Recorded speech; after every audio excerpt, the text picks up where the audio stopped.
像你洁白牙齿一样，能充满微笑和美好的，不是最特别的那个。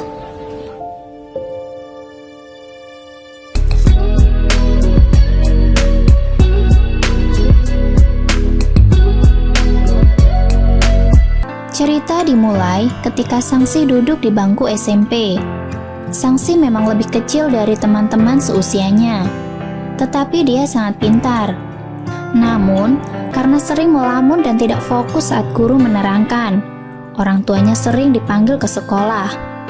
Namun ketika Sangsi mendapat masalah yang sama, untuk kesekian kalinya, Sangsi memohon kepada kakak laki-lakinya yang sedang berkuliah untuk menggantikan orang tuanya datang ke sekolah. Tapi Sanghyang menolak. Dia sudah muak karena adiknya sering menyeretnya ke dalam masalahnya.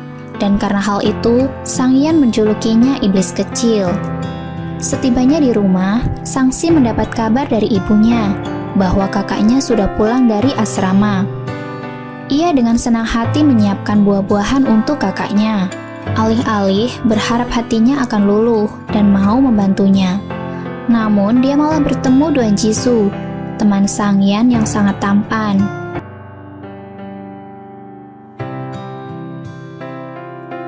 Sangsi terus memohon kepada sang kakak untuk membantunya. Tapi sikap manis yang ia tunjukkan tidak lagi berhasil. Dan akhirnya Sangsi menangis agar kakaknya dimarahi oleh sang ibu. Setelah menangis tanpa hasil, Sangsi yang telah putus asa akhirnya meminta Jisoo berpura-pura menjadi kakaknya untuk bertemu dengan gurunya di sekolah. Di sana Jisoo tidak menolak, tapi dia juga tidak memberi kepastian. Dan hal itu membuat Sangsi bertanya-tanya, apakah dia mau membantunya atau tidak. Waktu telah berlalu dan sekarang Sangsi sudah duduk di bangku SMA. Ketika itu, Sanghyang akan pindah ke kampus utama. Dia berencana untuk memindahkan barang-barangnya ke asrama yang baru. Dan kebetulan dekat dengan sekolah Sangsi. Di sana, Sangsi menawarkan diri untuk membantu, berharap dia bisa bertemu dengan Jasu. Namun saat Sangsi membantu kakaknya, rupanya Jasu hampir tidak mengenalinya.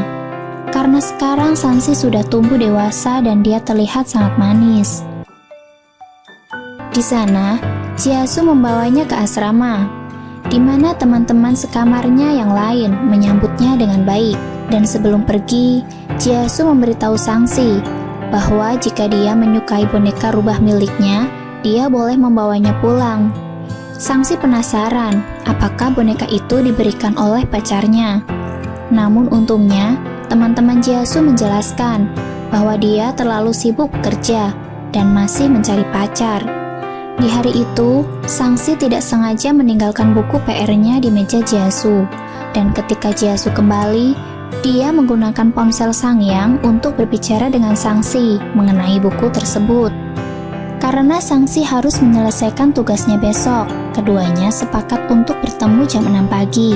Dan Jasu akan menemaninya mengerjakan PR sebelum masuk sekolah.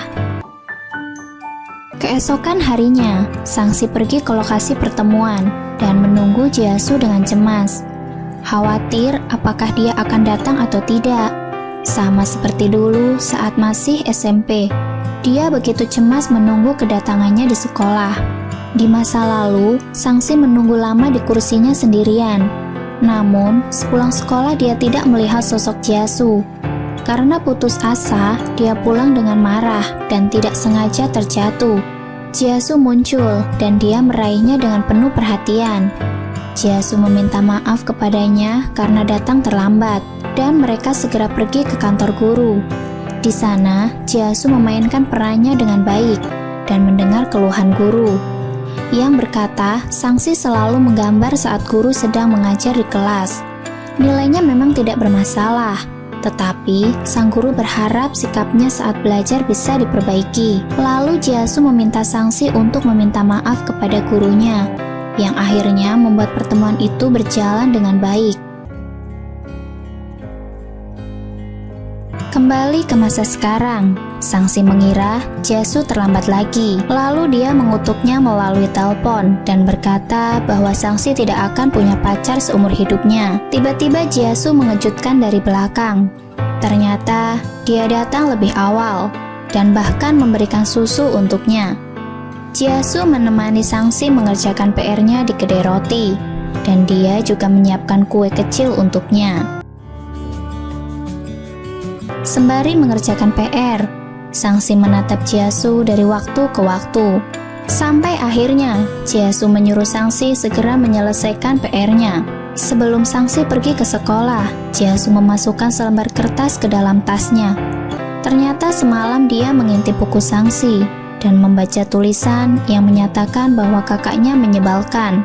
Di sana akhirnya Jiasu membuat narasinya sendiri melalui sebuah kertas dan menyebutkan bahwa dia senang bisa bertemu dengan Sangsi lagi. Sepulang di rumah, jantung Sangsi berdebar kencang saat dia membaca tulisan itu.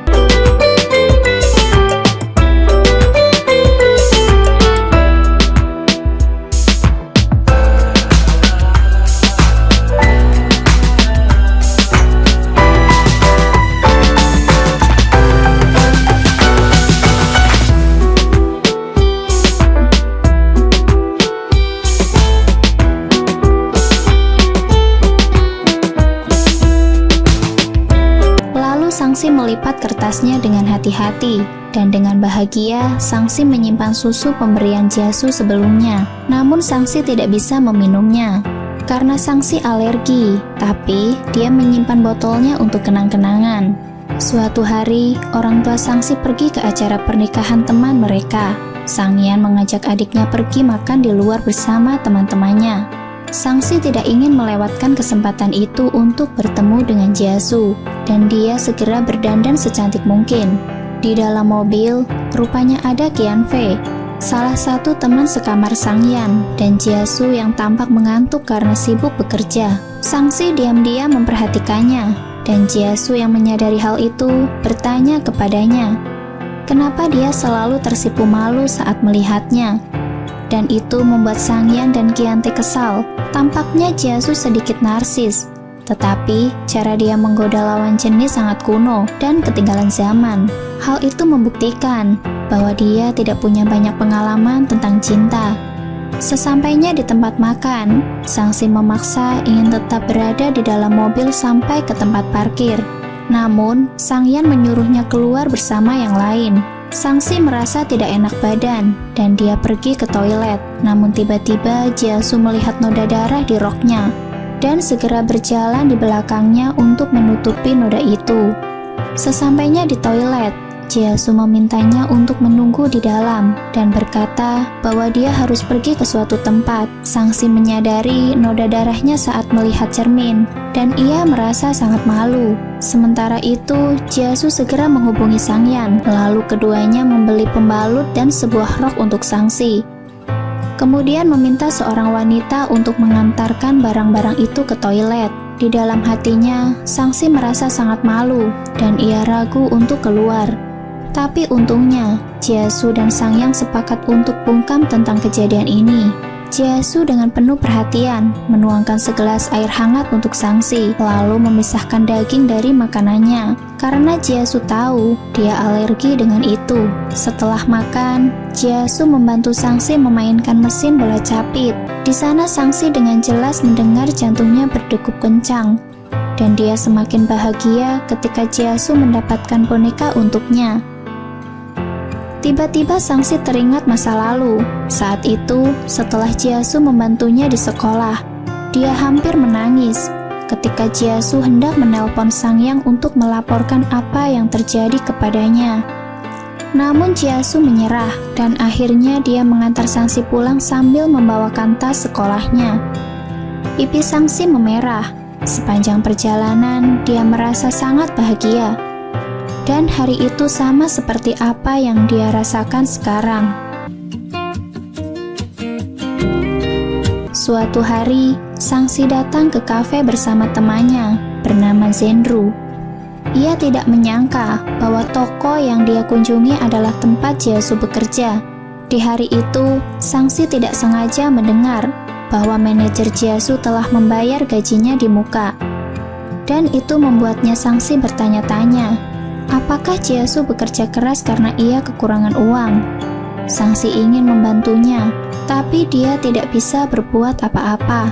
Setelah mampir ke kafe, Sangsi datang ke tempat karaoke untuk merayakan hari ulang tahun teman laki-lakinya bernama Zenko, yang ternyata sudah menyukai Sangsi sejak SMP dan ingin menyatakan cintanya di hari ini.